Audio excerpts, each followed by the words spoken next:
Welcome back to the channel. Today, we're looking into a pressing topic that has the paddock buzzing: Kevin Magnussen at risk of being banned. This issue not only threatens Magnussen's season, but also raises questions about the penalty point system itself. Let's look into the details and history that make this situation so interesting. Kevin Magnussen is currently at the centre of attention for the F1 stewards. He's just 2 super license penalty points away from a full race ban.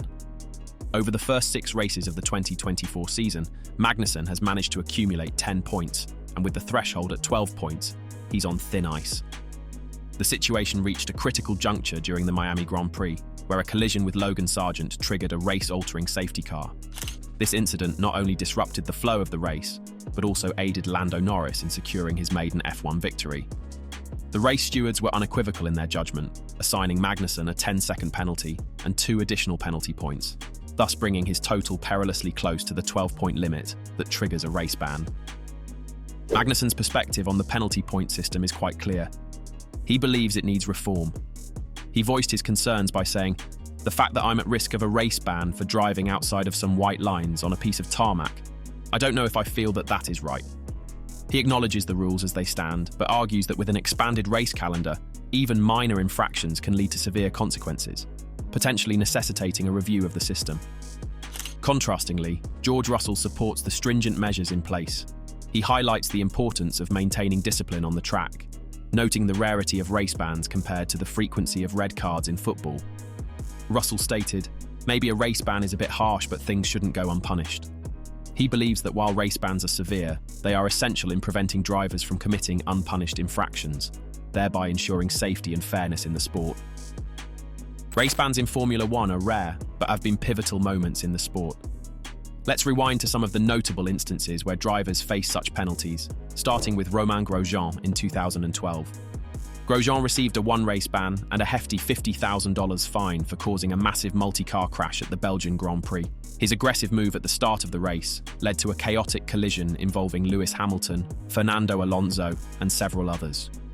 Grosjean's car even ended up airborne over Alonso's, underlining the severe consequences of reckless driving.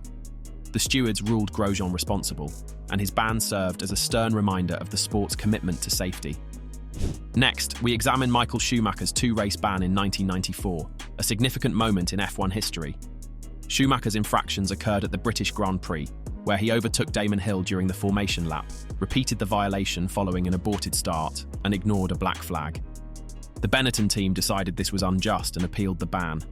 However, the FIA rejected this as there was a pattern of offences. The stewards' decision to enforce the ban after the Belgian Grand Prix, where Schumacher was also disqualified for an illegal skid block, showed that even the greatest drivers are subject to the rules.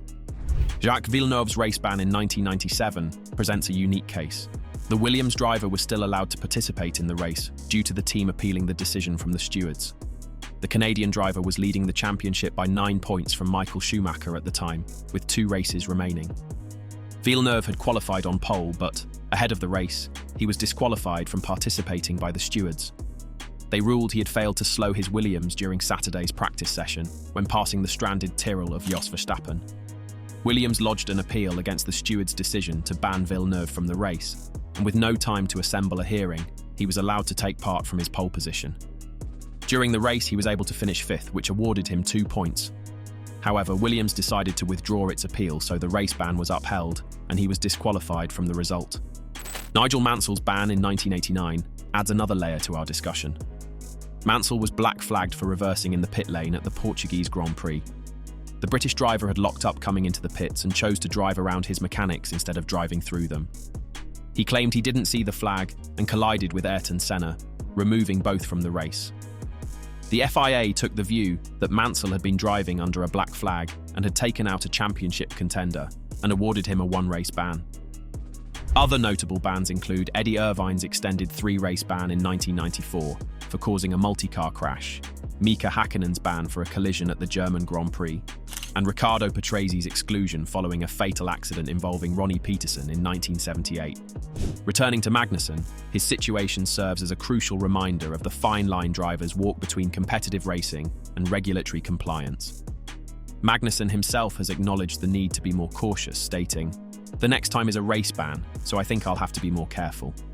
However, he also expressed frustration with the current rules, hoping for future changes that reflect the sport's evolving nature. As currently sits in P7 of the constructors' standings, having scored 7 points so far. Every point is crucial, and Magnussen's cautious approach for the remainder of the season will be vital, not just for his standing, but for the team's overall success. His performances at upcoming races will be under intense scrutiny from fans, officials, and critics alike. What are your thoughts on the penalty point system and Magnussen's chances of avoiding a ban? Let us know in the comments below. Don't forget to like and subscribe for more in-depth F1 content. Stay tuned and see you next time.